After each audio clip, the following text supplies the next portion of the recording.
അതിൻ്റെ പേര് തന്നെ ഭാഗ്യക്കുറി എന്നാണ്. ഭാഗ്യമുള്ളവർക്കേ കിട്ടത്തുള്ളൂ. നമ്മളെ മിക്ക ആൾക്കാരും ചെയ്ത് പല ആൾക്കാർക്കും നമുക്കറിയാം, ലോട്ടറി അടിച്ചിട്ടുള്ള ആൾക്കാർ പിന്നെ സാമ്പത്തികമായി വളരെ ബുദ്ധിമുട്ട് അനുഭവിക്കുന്ന സ്ഥിതിയിലേക്കും എല്ലാം പോകും. അതെല്ലാം ടാക്സും കാര്യങ്ങളെല്ലാം ഇവരെടുത്ത് ആദ്യമേ ചിലവാക്കുമ്പോഴത്തേക്ക് അതിൽ നിന്നൊരു വലിയ വിഭാഗം ടാക്സ് ആയിട്ട് പോകും. മറ്റുള്ളവരുടെ മുന്നിൽ കൈ നീട്ടാതെ ഈ ഒരു ടിക്കറ്റ് വിറ്റ് അവരുടെ ഉപജീവന മാർഗ്ഗം കഴിഞ്ഞു പോകുന്നവരാണ്. അവരുടെ മേലിലാണ് ഈ ഒരു 40% GST അടിച്ചേൽപ്പിച്ചത്.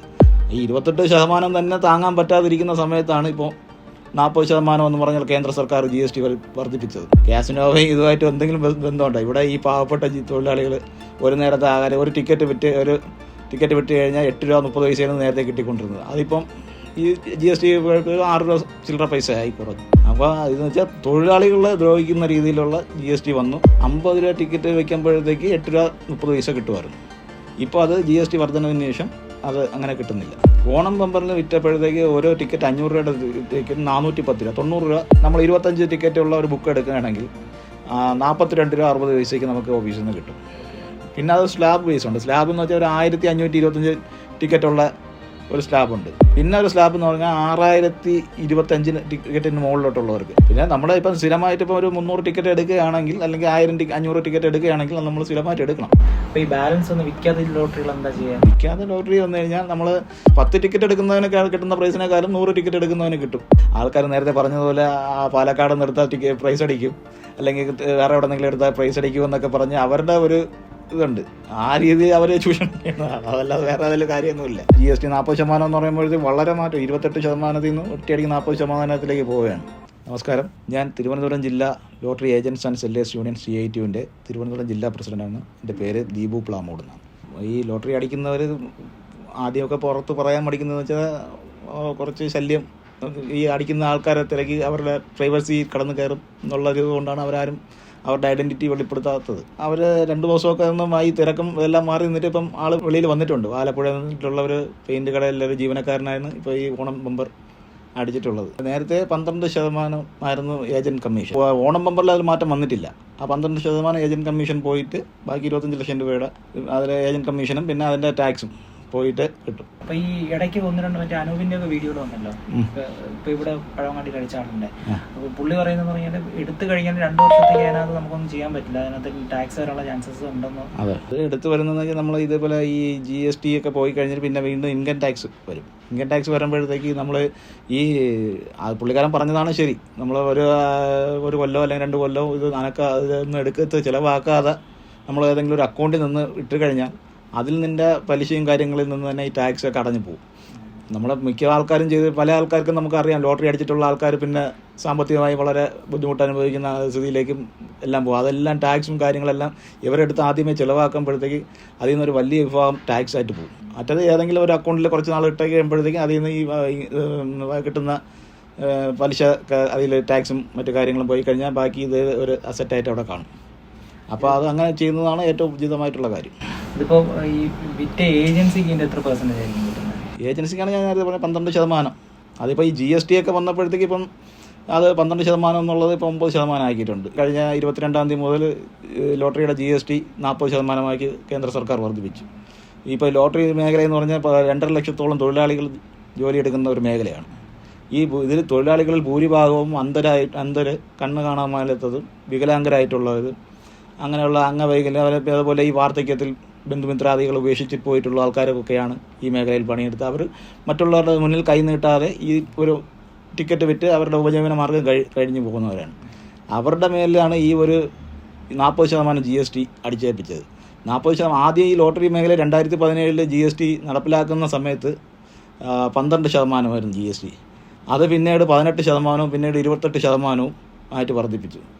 ഈ 28% തന്നെ താങ്ങാൻ പറ്റാതിരിക്കുന്ന സമയത്താണ് ഇപ്പോൾ 40% എന്ന് പറഞ്ഞാൽ കേന്ദ്ര സർക്കാർ GST വർദ്ധിപ്പിച്ചത്. അത് ഈ മറ്റേ ഈ സിൻ ഗുഡ്സിൻ്റെ ഗണത്തിലാണ് ഈ ലോട്ടറിയെ ഉൾപ്പെടുത്തിയിരിക്കുന്നത്. ആഡംബര വസ്തു, പുകയില ഉൽപ്പന്നങ്ങളുടെ, പിന്നെ അതുപോലെ കാസിനോവയും ഇതുമായിട്ട് എന്തെങ്കിലും ബന്ധമുണ്ടോ? ഇവിടെ ഈ പാവപ്പെട്ട തൊഴിലാളികൾ ഒരു നേരത്തെ ആകാരം ഒരു ടിക്കറ്റ് വിറ്റ് കഴിഞ്ഞാൽ 8 രൂപ 30 പൈസയാണ് നേരത്തെ കിട്ടിക്കൊണ്ടിരുന്നത്. അതിപ്പം ഈ GST 6 രൂപ ചില്ലറ പൈസ ആയി കുറഞ്ഞു. അവൻ്റെ വരുമാനം ഒരു 100 ടിക്കറ്റ് വിറ്റാൽ ഒരു 600 രൂപയാണ് ഇപ്പം കിട്ടുന്നത്. ആ 100 ടിക്കറ്റ് വിൽക്കണമെങ്കിൽ രാവിലെ മുതൽ എത്ര ആളുടെ അടുത്ത് പോയി കണ്ട് കൈ നീട്ടിയാൽ മാത്രമാണ് ഈ 100 ടിക്കറ്റ് വിറ്റ് പോകുന്നുള്ള കാര്യം നമ്മൾ മനസ്സിലാക്കണം. അപ്പോൾ ഇതെന്ന് വെച്ചാൽ തൊഴിലാളികളെ ദ്രോഹിക്കുന്ന രീതിയിലുള്ള GST വന്നു. അത് ഇപ്പോൾ ലോട്ടറി മേഖലയെ വളരെ ഗുരുതരമായി അത് ബാധിച്ചിരിക്കുകയാണ്. ഇടതുപക്ഷ സർക്കാരിൻ്റെ ബാലഗോപാലിൻ്റെയൊക്കെ ഇടപെടൽ കാരണം അത് കൂടുതൽ തൊഴിലാളികളെ ബാധിക്കാത്ത രീതിയിൽ എങ്ങനെ പിടിച്ചു നിർത്താം എന്നുള്ളതിനെ പറ്റി ആലോചിച്ചുകൊണ്ടിരിക്കുകയാണ്. അപ്പോൾ ഈ കഴിഞ്ഞ വർഷം അടിച്ച ആളിനെക്കാട്ടിയും കൂടുതൽ GST ഇപ്പം അടയ്ക്കേണ്ടി വരും. പുതിയ GST വെച്ചിട്ടൊക്കെ അടയ്ക്കേണ്ടി വരും. ഇതിൽ നമുക്ക് ഇപ്പം ഏജൻസി കമ്മീഷൻ 12% പറയുന്നത് 12%. ഇനിയിപ്പോൾ GST ഇപ്പം വന്നത് 9% ആക്കി. ഇപ്പോൾ ഈ ഓണം ബമ്പറിൽ ബാധ്യമാണെന്നുള്ളത് അറിഞ്ഞൂടാ. ഓക്കെ, അത് കഴിഞ്ഞിട്ട് നമ്മൾ ഈ ഏജൻസിന് നമുക്ക് ഈ 8 രൂപ എന്ന് പറഞ്ഞാൽ 50 രൂപ ടിക്കറ്റിനാണ് 8 രൂപ കിട്ടുന്നത്. 50 രൂപ ടിക്കറ്റ് വയ്ക്കുമ്പോഴത്തേക്ക് 8 രൂപ 30 പൈസ കിട്ടുമായിരുന്നു. ഇപ്പോൾ അത് GST വർധനവിന് ശേഷം അത് അങ്ങനെ കിട്ടുന്നില്ല. ഇപ്പം 6 രൂപ ചില്ലറ പൈസയാണ് കിട്ടുന്നത്. അപ്പോൾ ഈ ഓണം ബമ്പർ വിൽക്കുമ്പോൾ എത്രയാണ് അവരുടെ? ഓണം ബമ്പറിൽ വിറ്റപ്പോഴത്തേക്ക് ഓരോ ടിക്കറ്റ് 500 രൂപയുടെ ടിക്കറ്റ് 410 രൂപ, 90 രൂപ ഏജന്റിന് കിട്ടും. ഇപ്പോൾ ലോട്ടറി മേഖലയിൽ കടന്നു വരാൻ ആഗ്രഹിക്കുന്നവർക്ക് ജില്ലാ ലോട്ടറി ഓഫീസിൽ സമീപിച്ചിട്ട് അവിടെ നിന്ന് ഒരു ഫോം കൊടുക്കും. ആ ഫോം മേടിച്ചിട്ട് അതിൽ ആധാറിൻ്റെ copy, bank passbook, pan card, 2 photo ഇത് വെച്ച് അവിടെ നമുക്ക് സബ്മിറ്റ് ചെയ്ത് അവിടെ അടയ്ക്കേണ്ട ഫീസും കൂടെ അടച്ചു കഴിഞ്ഞാൽ നമുക്ക് ലോട്ടറി. അപ്പോൾ അത് എത്ര ദിവസത്തിനകത്ത് പ്രോസസ്സായി കിട്ടും? ഒരു 10-15 ദിവസത്തിനകത്തുള്ള 2 ആഴ്ചക്കകത്ത് ഉള്ളതേ ഉള്ളൂ. നമ്മൾ എല്ലാം കറക്റ്റ് ആണെങ്കിൽ. ഇത് ഏജൻസിയുടെ കാര്യമല്ലേ പറയുന്നത്? ഏജൻസി എടുക്കാം. ഏജന്റായിട്ട് വർക്ക് ചെയ്യണതിന് ഇതിന്റെ ആവശ്യമില്ല. ഒരു മെയിൻ ഏജൻസി ഉണ്ടാവും. ഇവരുടെ ടിക്കറ്റ് വാങ്ങി അതിന് നമുക്ക് വേറെ ഒന്നും വേണ്ട. അവർക്ക് ഈ പറയുന്ന 8 രൂപ കിട്ടുന്നു, 6 രൂപ കിട്ടുന്നുണ്ടോ? അവർക്ക് കിട്ടില്ല. അവർക്ക് പിന്നെ അവരുടെ മെയിൻ ഏജന്റിന്, ഞാൻ മെയിൻ ഏജന്റിന്റെ കാര്യമാണ് പറഞ്ഞത്. മറ്റ് ഓഫീസിൽ നിന്ന് എടുക്കുന്നവർക്ക് മാത്രമാണ് ഈ 6 രൂപ കിട്ടുന്നത്. മറ്റുള്ളവർ വേറൊരു ഏജന്റിൽ നിന്ന് എടുക്കുമ്പോഴത്തേക്ക് അത് കുറയും. ഇതിപ്പം നമ്മൾ സ്ലാബ് നോക്കുകയാണെങ്കിൽ ഒരു ബുക്ക് നമ്മൾ 25 ടിക്കറ്റ് ഉള്ള ഒരു ബുക്ക് എടുക്കുകയാണെങ്കിൽ 42 രൂപ 60 പൈസയ്ക്ക് നമുക്ക് ഓഫീസിൽ നിന്ന് കിട്ടും. പിന്നെ അത് സ്ലാബ് ബേസ് ഉണ്ട്. സ്ലാബ് എന്ന് വെച്ചാൽ ഒരു 1525 ടിക്കറ്റുള്ള ഒരു സ്ലാബുണ്ട്. അതാകുമ്പോഴത്തേക്ക് ഒരു ടിക്കറ്റിന് 42 രൂപ 32 പൈസയ്ക്ക് കിട്ടും. 50 രൂപ ടിക്കറ്റ്. പിന്നെ ഒരു സ്ലാബ് എന്ന് പറഞ്ഞാൽ 6025 ടിക്കറ്റിന് മുകളിലോട്ടുള്ളവർക്ക് അത് എടുക്കുമ്പോഴത്തേക്കും നമുക്ക് 42 രൂപ 5 പൈസയ്ക്ക് കിട്ടും. അതാണ് സ്ലാബ് ബേസാണ്. 3 സ്ലാബായിട്ടാണ് നമുക്ക്. അപ്പം സാധാരണ അല്ലാതെ കുറച്ച് ടിക്കറ്റ് എടുക്കുന്ന ഒരാൾ പോയി ഓഫീസിൽ നിന്ന് ടിക്കറ്റ് എടുക്കുകയാണെങ്കിൽ 42 രൂപ 60 പൈസയ്ക്ക് കിട്ടും ടിക്കറ്റ്. അപ്പം ഇവർക്ക് വല്ലതും കിട്ടുമോ? ഈ സമ്മാനം അടിക്കുന്ന സമയത്ത് ഈ സമ്മാനം അടിക്കുന്നത് ഏജന്റ് കമ്മീഷൻ ഇപ്പം 9%. അത് 9% ഇവർക്ക് കിട്ടും, മെയിൻ ഏജന്റിനെ കിട്ടും. ചോദിക്കുന്ന ഈ നമ്മൾ ഈ റോഡിലൊക്കെ വിൽക്കുന്ന ആൾക്കാരില്ലേ, മെയിൻ ഏജന്റിൽ നിന്ന് എടുത്തുകൊണ്ട് പോയി വിൽക്കുന്ന ആൾക്കാരില്ലേ, അത് DC ഇട്ടാണ് കൊടുക്കുന്നത്. അപ്പം എന്ന് വെച്ചാൽ അവർക്ക് സമ്മാനം കിട്ടത്തക്ക രീതിയിലാണ് അത് ചെയ്യുന്നത്. അത് ഒരു ശതമാനം ഏജന്റിന്റെ അവർ തമ്മിലുള്ള അഡ്ജസ്റ്റ്മെന്റാണ്. ഈ മെയിൻ ഏജന്റും ഈ എടുത്ത് വിൽക്കുന്ന ആളും തമ്മിലുള്ള അഡ്ജസ്റ്റ്മെന്റാണ്. അവർ തമ്മിലുള്ള ഇടപാടാണ്. എടുത്തിട്ട് അവർക്ക് മെയിൻ ഈ വിൽക്കുന്ന ആൾക്കാണ് കൂടുതൽ പൈസ കിട്ടുന്നത്. നമ്മൾ ഈ ലോട്ടറി ഓഫീസിൽ പോയി നമ്മളിത് അപേക്ഷിച്ച് ഇത് കിട്ടിക്കഴിഞ്ഞാൽ പിന്നെ നമ്മൾ ഇത്ര രൂപയുടെ ടിക്കറ്റ് എടുക്കണം, അങ്ങനെ എന്തെങ്കിലും ഉണ്ടോ? നമുക്ക് ക്ഷേമതയിൽ അംഗമാണെങ്കിൽ ഒരു 70,000 രൂപയുടെ ടിക്കറ്റ് ഒരു വർഷം എടുക്കണം, എങ്കിലേ ക്ഷേമതയിൽ അംഗമാവും. മറ്റല്ലാതെ എടുക്കണമെന്ന് നിർബന്ധമൊന്നും, ഇത്ര രൂപ ടിക്കറ്റ് എടുക്കണമെന്നൊന്നുമില്ല. പിന്നെ നമ്മുടെ ഇപ്പം സ്ഥിരമായിട്ട് ഇപ്പോൾ ഒരു 300 ടിക്കറ്റ് എടുക്കുകയാണെങ്കിൽ, അല്ലെങ്കിൽ 500 ടിക്കറ്റ് എടുക്കുകയാണെങ്കിൽ നമ്മൾ സ്ഥിരമായിട്ട് എടുക്കണം. ഇല്ലെങ്കിൽ നമുക്ക് ഈ ബുദ്ധിമുട്ട് ചില സമയങ്ങളിൽ നമ്മളെ തൊഴിലാളികൾക്ക് പറ്റുന്നതെന്ന് വെച്ചാൽ ചിലപ്പോൾ മഴ വരുമ്പോഴോ അല്ലെങ്കിൽ അങ്ങനെ എന്തെങ്കിലും ബുദ്ധിമുട്ടുകളൊക്കെ വരുമ്പോഴത്തേക്ക്, അല്ലെങ്കിൽ ഒരു പെട്ടെന്ന് ഒരു മരണം നടക്കുമ്പോഴോ പോയി അവർ ടിക്കറ്റ് എടുക്കില്ല. അടുത്ത ദിവസം ചെല്ലുമ്പോഴത്തേക്ക്, അല്ലെങ്കിൽ 1-2 ദിവസം കഴിഞ്ഞ് ചെല്ലുമ്പോഴത്തേക്ക് അവർക്ക് ഈ 300 ടിക്കറ്റിൽ നിന്ന് കുറവ് ചെയ്യും. അല്ലെങ്കിൽ അങ്ങനെ ഒരു അപ്പോൾ തർക്കം വരും. പിന്നെ അവിടെ ഒരു ബുദ്ധിമുട്ട് വരും. എന്നുവെച്ചാൽ ഈ ടിക്കറ്റ് വെച്ചിട്ട് അൺസോൾഡ് ആക്കാൻ അവർ ഉദ്യോഗസ്ഥരും നോക്കൂല. അവർക്ക് എങ്ങനെയായാലും ടിക്കറ്റ് വിറ്റ് പോകണമല്ലോ. അപ്പോൾ അവർ മാക്സിമം ടിക്കറ്റ് വിറ്റ് പോകാനേ നോക്കുകയുള്ളൂ. അപ്പം ഇവർ 2 ദിവസം എടുത്തില്ലെങ്കിൽ ആ ടിക്കറ്റ് അവിടെ ഇരുന്ന് അൺസോൾഡ് ആയി പോകും. അപ്പോൾ അതുകൊണ്ട് മുൻകൂറായിട്ട് പണം അടച്ചിട്ടല്ലേ എടുക്കുന്നത്? പണം അടച്ചെടുക്കുന്നത്. നമ്മൾ എത്ര ടിക്കറ്റ് എടുക്കണം ആ പൈസ അടച്ച ടിക്കറ്റ് നമുക്ക് ബില്ലടിച്ചിട്ട് തന്നെ പോയി ടിക്കറ്റ് എടുക്കും. അപ്പോൾ ഈ ബാലൻസ് ഒന്ന് വിൽക്കാതെ ലോട്ടറികൾ എന്താ ചെയ്യുക? വിൽക്കാതെ ലോട്ടറി വന്നു കഴിഞ്ഞാൽ നമ്മൾ ഇപ്പോൾ നമ്മുടെ സാഹചര്യം അനുസരിച്ച് നോക്കിയെടുക്കണം. നമ്മൾ എടുക്കുമ്പോൾ ഇന്ന് എത്ര ടിക്കറ്റ് പോകുന്നു എന്ന് ആ ഒരു കാൽക്കുലേഷൻ നോക്കി എടുക്കണം. അല്ലാതെ വിൽക്കാതെ നിന്ന് കഴിഞ്ഞാൽ നമുക്ക് നഷ്ടം. ചിലതിൽ എന്തെങ്കിലും വിൽക്കാതിരിക്കുന്നതിൽ എന്തെങ്കിലും പൈസ കിട്ടിക്കഴിഞ്ഞാൽ അതിൽ ലാഭമാണ്. മിക്കത് കൈ നഷ്ടം വരും. അത് കൂടുതൽ കൈ നഷ്ടം വരാത്ത രീതിയിൽ നമ്മൾ ചെയ്യണം. വർഷങ്ങളായിട്ട് ഇതിനകത്ത് നിൽക്കുന്ന ആൾക്കാർക്ക് ഇതിന് അങ്ങനെ ഒരു ന്യൂമറിക് അങ്ങനെ ഒരു ഇതുണ്ടോ? ചില ഏജൻസികളിൽ കൃത്യമായിട്ട് എല്ലാ ഇതിലും അടിക്കുമ്പോഴും, അല്ലെങ്കിൽ ചില ആൾക്കാർക്ക് കൃത്യമായിട്ട് അടിച്ചുകൊണ്ടിരിക്കുമ്പോൾ അവർ പറയുന്നത് പറഞ്ഞാൽ അതിനകത്തൊരു ന്യൂമറിക് നോക്കിയിട്ടാണ് അവർ എടുക്കുന്നത്. അതങ്ങ് അങ്ങനെയൊന്നുമില്ല. ഇതിൻ്റെ പേര് തന്നെ ഭാഗ്യക്കുറി എന്നാണ്. ഭാഗ്യമുള്ളവർക്കേ കിട്ടത്തുള്ളൂ. അതൊക്കെ ചുമ്മാ പറയുന്നതാണ്. എന്നുവെച്ചാൽ ഇതിൽ എന്നുവെച്ചാൽ ഒരു 7-8 പൊതുപ്രവർത്തകരും അല്ല സമൂഹത്തിൽ അല്ല മാന്യതയുള്ള ആൾക്കാരെയൊക്കെ പിടിച്ചിരുത്തിയിട്ടാണ് ഇത് ചെയ്യുന്നത്. ആ മെഷീനൊക്കെ എല്ലാം 1-2 പ്രാവശ്യം ഇവരെ കൊണ്ട് വർക്ക് ചെയ്യിപ്പിച്ച് കാണിപ്പിച്ചിട്ടാണ് ഇതിൻ്റെ നറുക്കെടുപ്പും കാര്യങ്ങളൊക്കെ ചെയ്യുന്നത്. അപ്പോൾ അതിലങ്ങ് ഒന്നും വേറെ ഒന്നുമില്ല, അതൊക്കെ ചുമ്മാ പറയുന്നതാണ്. അത് നമ്മുടെ ഭാഗ്യം പോലെ ഇരിക്കും, അത്രേ ഉള്ളൂ. ഇപ്പോൾ ലോട്ടറി അടിച്ചു എന്നൊക്കെയുള്ള കമൻറ്റുകൾ വരുന്ന സമയത്ത് അതിനകത്ത് ചില കമൻറ്റുകൾ നെഗറ്റീവ് എപ്പോഴും ഉണ്ടാവില്ല. അവർ പറയുന്നതെന്ന് പറഞ്ഞാൽ ഉദ്യോഗസ്ഥരും ലോട്ടറി ഏജൻസും ആയിട്ടുള്ള ഒത്തുകളിയാണ്, ഒരേ നമ്പറിൽ അടിക്കുന്നത്, അല്ലെങ്കിൽ ഒരേ ജില്ലകളിൽ അടിക്കുന്നത്. അങ്ങനെ ഇപ്പം തന്നെ ഈ നമ്മൾ ഈ ഓണം ബമ്പറൊക്കെ വിറ്റ് ഏറ്റവും കൂടുതൽ വിറ്റ് പോയിട്ടുള്ള പാലക്കാടാണ്. അതുപോലെ ഏറ്റവും കൂടുതൽ ടിക്കറ്റ് എല്ലാ പ്രാവശ്യവും വിറ്റ് പോകണം പാലക്കാടും. ആ ടിക്കറ്റ് വിറ്റ് പോകണം. അപ്പോഴത്തേക്ക് നമുക്കിപ്പം അറിയാം, നമുക്കിപ്പോൾ ഒരു 100 ടിക്കറ്റ് എടുക്കുമ്പോൾ 80 ടിക്കറ്റ് പാലക്കാട് വിറ്റെങ്കിൽ അതിലേതെങ്കിലും ഒരു ഇതിലെ പ്രൈസ് മിക്കവാറും കാണും. അത് ഒരു ഉദാഹരണം പറഞ്ഞാണ്. അപ്പോൾ അങ്ങനെ ഇപ്പം ചിലപ്പോൾ ഏതെങ്കിലും തിരുവനന്തപുരം ജില്ലയിൽ തന്നെ ഏതെങ്കിലും ഒരു ഏജൻസി അവർ കൂടുതൽ ടിക്കറ്റ് എടുക്കുന്ന ആൾക്കാരുണ്ട്. അപ്പോൾ അവരിൽ ചിലപ്പം 10 ടിക്കറ്റ് എടുക്കുന്നതിന് കിട്ടുന്ന പ്രൈസിനേക്കാളും 100 ടിക്കറ്റ് എടുക്കുന്നതിന് കിട്ടും, അവർ ചാൻസ് കൂടുതലും. അതേ ഉള്ളൂ, അല്ലാതെ ഇതിൽ വേറെ ഒന്നുമില്ല. അങ്ങനെ കൂടുതൽ ടിക്കറ്റ് എടുക്കുന്നതുകൊണ്ട് ചിലപ്പോൾ അവർക്ക് പ്രൈസ് കൂടുതൽ കിട്ടാനുള്ള ചാൻസ്, അത്രേ ഉള്ളൂ. അല്ലാതെ വേറെ ഒന്നും ഇതിലില്ല. എല്ലാം സുതാര്യമാണ്, ഇത് വേറെ പേടിക്കാനൊന്നുമില്ല. ഇപ്പം നമ്മളൊരു ഏജൻറ്റിൽ നിന്ന് ടിക്കറ്റ് വാങ്ങിച്ചു, അത് ആ ഏജൻറ്റ് മുഖേന അല്ല ഞാൻ വേറൊരു ഏജൻറ്റ് മുഖേന ക്ലെയിം ചെയ്യാൻ കൊടുത്തു എന്ന് വിചാരിച്ചോ. ഈ സമ്മാന തുകയുടെ കമ്മീഷൻ ഏത് ഏജന്റിനായിരിക്കും? വിറ്റ ടിക്കറ്റിനാണോ അതോ ക്ലെയിം ചെയ്ത ഏജന്റിനാണോ കിട്ടുന്നത്?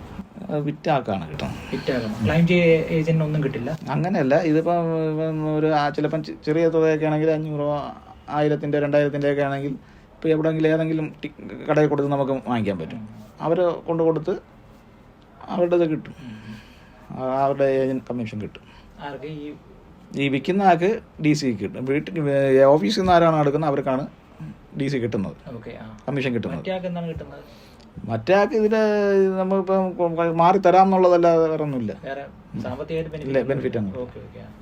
ഒരു വശത്ത് നമുക്കൊരു സാമൂഹ്യ ക്ഷേമ പദ്ധതിയായിട്ട് നിൽക്കുമ്പോൾ തന്നെ മറുവശത്ത് ഒരു ആരോപണം വരുന്നതെന്ന് പറഞ്ഞാൽ മദ്യം പോലൊരു വിപത്താണ് പല കുടുംബങ്ങളും. കാരണം ഇത് ഈ ലോട്ടറി എടുക്കുന്ന ഒരു എബോ ആവറേജ് ഉള്ള ആൾക്കാരല്ല, മിഡിൽ ഏജ് അല്ലെങ്കിൽ താഴോട്ടുള്ള ആൾക്കാരാണ് കൂടുതൽ എടുക്കുന്നത്. അവരുടെ നല്ലൊരു ഭാഗം, ഒരു ദിവസ വരുമാനത്തിൽ നല്ലൊരു ഭാഗം ലോട്ടറിക്ക് വേണ്ടി പോകുന്നുണ്ട് എന്നുള്ളൊരു ആരോപണം അതിനകത്ത് വരുന്നുണ്ട്. അപ്പം അത് എങ്ങനെയാണ് കാണുന്നത് അതിനകത്ത്? അത് ചില അപൂർവമായിട്ട് മാത്രമേ അങ്ങനെ ഉള്ളൂ, ആഡിക്റ്റായി പോകുന്നതൊക്കെ. ഇപ്പോൾ ഏതായാലും മദ്യപിക്കുന്നവർ സ്വാഭാവികമായിട്ട് ആഹാരത്തിന് മുമ്പ് ഒരു ഗ്ലാസ് പോലെ ചെറിയ കുടിച്ചിട്ട് പോകുന്ന ആൾക്കാർ സ്വാഭാവികമായിട്ട് അവർ മരുന്ന് പോലെ ഉപയോഗിക്കുന്ന ആൾക്കാരുമുണ്ട്, മദ്യപിച്ച് റോഡിൽ കിടക്കുന്ന ആൾക്കാരുമുണ്ട്. അതെല്ലാത്തിലും കാണും. അഡിക്റ്റായിട്ട് കുറച്ച് പോകുന്ന ആൾക്കാർ എല്ലാ വിഭാഗത്തിലും കാണും. അപ്പോൾ അതിനെ നമ്മൾ അങ്ങനെ എടുക്കേണ്ട. ഇതിലെന്ന് വെച്ചാൽ ഇതിൽ നമ്മൾ മെയിനായിട്ട് നോക്കേണ്ടതെന്ന് വെച്ചാൽ 2-2.5 ലക്ഷത്തോളം തൊഴിലാളികൾ ഇതുകൊണ്ട് ജീവിക്കുന്നുണ്ട്. അവരെന്ന് വെച്ചാൽ ഞാൻ നേരത്തെ പറഞ്ഞ പോലെ സമൂഹത്തിൽ പിന്തള്ളപ്പെട്ടവരും അംഗവൈകല്യമുള്ളവരും അന്ധരായിട്ടുള്ളവരും ബന്ധുമിത്രാദികൾ ഉപേക്ഷിച്ചിട്ടുള്ളവരും അവർക്കൊക്കെ എന്ന് വെച്ചാൽ ഒരു വിഷയം എടുത്ത് ജീവിക്കുന്നതിനോ അല്ലെങ്കിൽ ആരുടെ കൈനീട്ടി ജീവിക്കുന്നതിനേക്കാളും അവർക്കൊരു വരുമാനം കിട്ടുന്നത് ഒരു ആരെ അന്തസ്സോട് തല ഉയർത്തി നിൽക്കാൻ പറ്റും ആരെ മുന്നിലും. അപ്പോൾ അവരുടെ ഒരു ജീവിത മാർഗ്ഗമാണ്, അതാണ് നമ്മൾ നോക്കേണ്ടത്. നമ്മളതുപോലെ അങ്ങനെയുള്ള ഒരു മേഖലയാണ് ഇവർ കാസിനോൻ്റെ കൂടെ ഉൾപ്പെടുത്തി അതുപോലെയുള്ള GST 40% ആക്കിയിരിക്കുന്നത്. അതുപോലെ തന്നെ ഇതിൽ വരുന്ന വരുമാനത്തിൻ്റെ നല്ലൊരു ശതമാനവും കാരുണ്യ പ്രവർത്തനങ്ങൾക്കാണ് പോകുന്നത്. സർക്കാരിന് കിട്ടുന്ന വരുമാനത്തിൻ്റെ നല്ലൊരു ശതമാനവും കാരുണ്യ പ്രവർത്തനങ്ങൾക്കാണ് പോകുന്നത്. ഈ കാരുണ്യ വഴി ചികിത്സാ സഹായവും മറ്റു കാര്യങ്ങളിലൊക്കെയാണ് പോകുന്നത്. അപ്പോൾ ഈ കേരള സർക്കാർ ചെയ്യുന്ന ഈ ലോട്ടറിയിലുള്ള കാര്യം നല്ല രീതിയിലുള്ള കാര്യങ്ങൾക്ക് മാത്രമാണ് ഉപയോഗിക്കുന്നത്. അപ്പോൾ അതിൽ അഡിക്റ്റായി പോകുന്നത് ഒരു അപൂർവം ചില ആൾക്കാരായിരിക്കും, അല്ലാതെ അഡിക്റ്റ് ആവേണ്ട ഇതൊന്നും വരത്തില്ല. ഏറ്റവും കൂടുതൽ ടിക്കറ്റ് വിൽക്കുന്ന സ്ഥലത്താണ് ഏറ്റവും കഴിഞ്ഞ കാലങ്ങളിൽ പാലക്കാട് ജില്ലയാണെന്ന് തോന്നുന്നത് ഏറ്റവും കൂടുതൽ ടിക്കറ്റ്. ഈ ഓണം ബമ്പറൊക്കെ ഏറ്റവും കൂടുതൽ പാലക്കാട് ജില്ലയിലാണ് വിറ്റത്. അതെന്തുകൊണ്ട്? അവിടുത്തെ ആൾക്കാരാണോ? പക്ഷേ അവിടുത്തെ ആൾക്കാർക്കായിരിക്കും കൂടുതൽ ഇതിനോടുള്ള ഒരു താല്പര്യം. വർഷങ്ങളായിട്ട് ഇങ്ങനെ തന്നെയാണ്. പല മാറിയും തിരിഞ്ഞൊക്കെ വരുന്നുണ്ട്. പാലക്കാട് മാത്രമൊന്നുമില്ല, തിരുവനന്തപുരത്തും കഴിഞ്ഞ പ്രാവശ്യമൊക്കെ ടിക്കറ്റ് കൂടുതൽ വിറ്റിട്ടുണ്ട്, മാറിയും തിരിഞ്ഞൊക്കെ വന്നിട്ടുണ്ട്. അങ്ങനെ പാലക്കാട് പൊതുവിൽ കുറച്ച് ടിക്കറ്റ് കൂടുതൽ വിൽക്കുന്നു, അത്രേ ഉള്ളൂ. ഇവിടെ പല ഏജന്റുകളെ ഇപ്പം എല്ലാ ജില്ലകളിലും പ്രത്യേക സ്ഥലങ്ങളിലെ ടിക്കറ്റുകൾ എഴുതിയിട്ട് വെച്ചിട്ട് ഇങ്ങനെ ഡിസ്പ്ലേ ചെയ്യുന്നുണ്ട്. നമുക്ക് അത് വേണമെങ്കിൽ പോയി എടുക്കാം. അത് എല്ലാ സ്ഥലങ്ങളിലും ഇപ്പൊ പാലക്കാട് വിൽക്കുന്നുണ്ട്, തിരുവനന്തപുരത്ത് വിൽക്കുന്നുണ്ട്. അത് എത്തിക്കലി കറക്റ്റ് ആണോ? അത് എത്തിക്കലി കറക്റ്റ് അല്ല. ചില ആൾക്കാർ നേരത്തെ പറഞ്ഞതുപോലെ പാലക്കാട് നിർത്താൻ പ്രൈസ് അടിക്കും, അല്ലെങ്കിൽ വേറെ എവിടെന്നെങ്കിലും എടുത്താൽ പ്രൈസ് അടിക്കും എന്നൊക്കെ പറഞ്ഞ് അവരുടെ ഒരു ഇതുണ്ട്. ആ രീതി അവരെ ചൂഷണം ചെയ്യുന്നതാണ്, അതല്ലാതെ വേറെ അതിൽ കാര്യമൊന്നുമില്ല. വിശ്വസിക്കുന്ന ആൾക്കാരുണ്ട്, അത് വിശ്വസിക്കുന്നത് വേറെ അങ്ങനെയൊന്നുമില്ല. ഇത് ഞാൻ പറഞ്ഞില്ലേ, കൂടുതൽ ടിക്കറ്റ് എവിടെയാണോ വിൽക്കുന്നത് അവിടെ കൂടുതൽ പ്രൈസ് കാണും. അത്ര ഇപ്പോൾ ഏതെങ്കിലും ഏതൊരു ഏജന്റ് കൂടുതൽ ടിക്കറ്റ് വിൽക്കുന്നെങ്കിൽ ആ ഏജന്റിന് കൂടുതൽ പ്രൈസ് കാണും. ഇവിടെയൊക്കെ തന്നെ ഈ ഞാൻ 1-2 ഏജന്റുമാർ അവർ ഇഷ്ടം കുറേ ടിക്കറ്റ് വിൽക്കുന്നുണ്ട്, ഭൂരിഭാഗം ടിക്കറ്റ് അവർ വിൽക്കുന്നുണ്ട്. അപ്പോൾ അവർക്ക് അവരുടെ പ്രൈസും കൂടുതലാണ്. അപ്പോൾ ആളുകൾ വിചാരിക്കുന്നത് അവരുടെ ആ ഏജൻസിയിൽ പോയി എടുത്തു കഴിഞ്ഞാൽ ടിക്കറ്റിന് സമ്മാനം കിട്ടും എന്നുള്ള ഒരു തെറ്റായ ധാരണയാണ്. അത് അല്ല, വേറൊന്നുമില്ല. തിരുവനന്തപുരത്ത് ഏജൻസിയിൽ പോയി നോക്കിയാൽ പാലക്കാടും കോഴിക്കോടും വയനാടും എല്ലാം ഉണ്ടാവും. ഇതുവരെങ്ങനെ അറേഞ്ച് ചെയ്യുന്നു? ഏജന്റുമാർക്ക് എല്ലാം എവിടെ ഏത് ജില്ലയിൽ നിന്ന് ഇപ്പം നമുക്ക് ഇപ്പോൾ ഓണം ബമ്പർ അടിച്ചിരിക്കുന്ന ടിക്കറ്റ് എടുത്തിരിക്കുന്ന പാലക്കാട് ഓഫീസിൽ നിന്നാണ് എടുത്തത്. തിരുവനന്തപുരത്ത് ആറ്റെങ്കിൽ നിന്നുള്ള ഏജന്റ് പാലക്കാട് ഓഫീസിൽ നിന്നാണ് ടിക്കറ്റ് എടുത്തിരിക്കുന്നത്. ആ ടിക്കറ്റ് വിറ്റത് എറണാകുളത്താണ്. അങ്ങനെ തമ്മിലുള്ള കണക്ഷനിൽ വരുന്നതാണ്. അല്ലല്ല, ഈ ഏജന്റ് തന്നെ അവിടെ നിന്ന് എടുത്തതാണ്, പാലക്കാട് നിന്ന് എടുത്തതാണ്. അല്ലല്ല, അവിടെ ടിക്കറ്റ് എത്ര കിട്ടും എന്നുള്ളത് നോക്കിയിട്ട് ടിക്കറ്റ് ഉണ്ടെങ്കിൽ ചിലപ്പോൾ ഇവിടെ ചിലപ്പോൾ തീർന്നു പോയി കാണും. അപ്പം അവിടെ കിട്ടുന്നിടത്ത് നിന്ന് എടുക്കുന്നതാണ്. അല്ലാതെ ഇപ്പം പാലക്കാടുള്ള ഏജന്റിന് തിരുവനന്തപുരത്തുള്ള ടിക്കറ്റ് ഈ ഏജന്റ് കൊടുത്തിട്ട് അങ്ങനെയൊന്നുമില്ല. ഈ ഏജന്റ് തന്നെ അവിടെ നിന്ന് എടുത്തതാണ്. അതായത് ഒരു ആൾ എടുക്കുന്നത് പോലെ എടുക്കുന്നതാണ്. ഈ 8 രൂപ കുറച്ചിട്ടുള്ള. അതെ അതെ. ഈ ഇപ്പം ഇവിടുത്തെ ഉള്ള ഭഗവതി ഏജൻസിയാണെന്ന് തോന്നുന്നു. അവിടെ നിന്ന് പാലക്കാട് നിന്നാണ് എടുത്തിട്ടുള്ളത്. ആ ടിക്കറ്റ് അവരുടെ എറണാകുളത്തുള്ള ഔട്ട്ലെറ്റിലിട്ട് വിട്ടു വിൽപ്പന നടത്തി.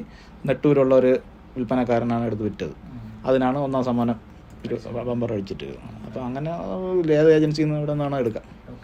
ടിക്കറ്റ് ചിലപ്പോൾ ഇവിടെ ചിലപ്പോൾ തീരുമ്പോൾ വേറെ മാറി എടുക്കും. അങ്ങനെയൊക്കെ എടുക്കുന്നതാണ്. ഞാൻ കരുതിയത് ഇപ്പം എല്ലാ ജില്ലകളിലും ഉള്ള 14 ഏജൻസികൾ അങ്ങോട്ടും ഇങ്ങോട്ടും നമ്മൾ ഇത് ചെയ്യുന്ന അങ്ങനല്ല.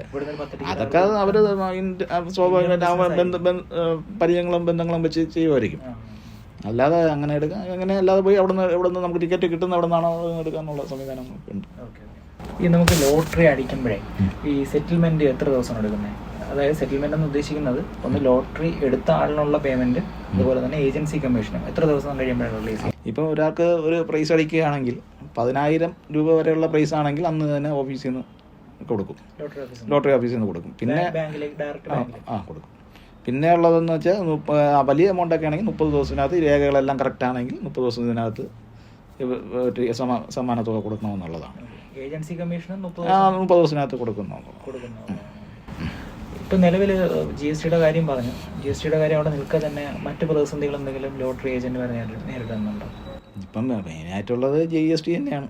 GST തന്നെയാണ് ഇപ്പോഴത്തെ വിഷയം. മറ്റേ ഇടയ്ക്ക് വെച്ച് ഒരു 50 രൂപ വില കൂട്ടിയപ്പം ചെറുതായിട്ടൊരു ബുദ്ധിമുട്ടൊക്കെ വന്നു. അതൊക്കെ മാറി വന്നതായിരുന്നു. അപ്പോഴത്തേക്കാണ് ഇരുട്ടടി പോലെ ഈ GST കേന്ദ്ര സർക്കാർ 40% വർദ്ധിച്ചത്. ഈ GST ആണ് ഇപ്പോൾ എന്ന് വെച്ചാൽ സാധാരണ ഒരു ടിക്കറ്റ് വിൽക്കുന്ന ആളിന് വളരെ കുറഞ്ഞ കമ്മീഷൻ കുറയുന്ന രീതിയിൽ വന്നു.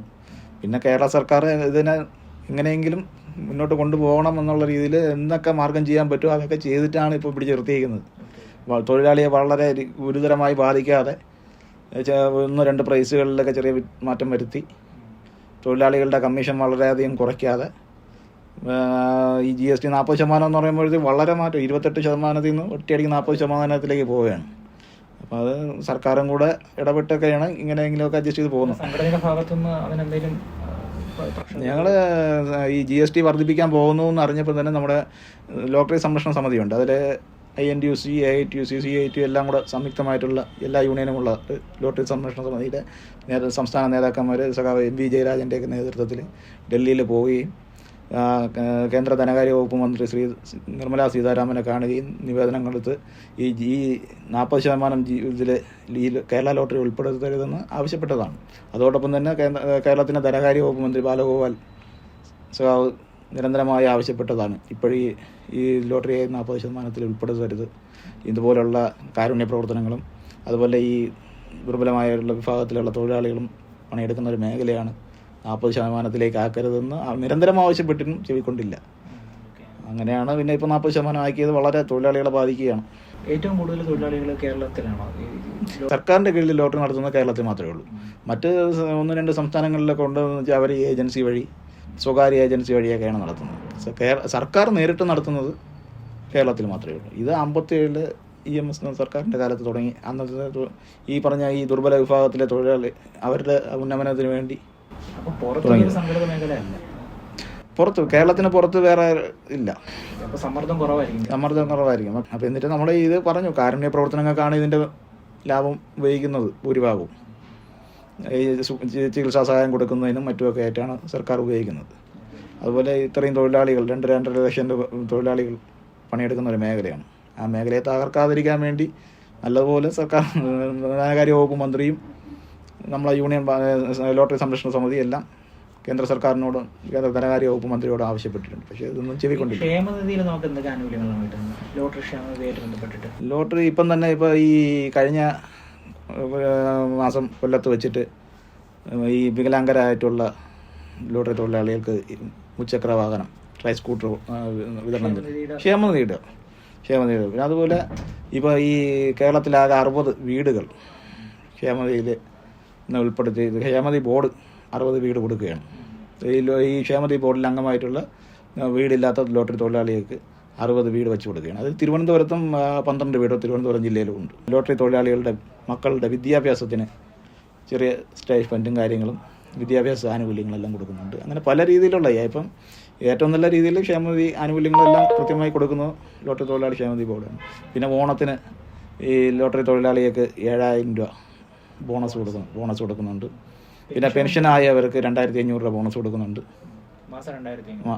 മാസമല്ല, ഓണസമയം ഫെസ്റ്റിവൽ ബോണസ് വർഷത്തിലൊരിക്കൽ ലോട്ടറി. അങ്ങനെ ഈ നമുക്ക് ഈ അവശരായ തൊഴിലാളികൾക്ക് എന്തെങ്കിലും ഈ പെൻഷൻ പോലെ എന്തെങ്കിലും പദ്ധതികളുണ്ടോ?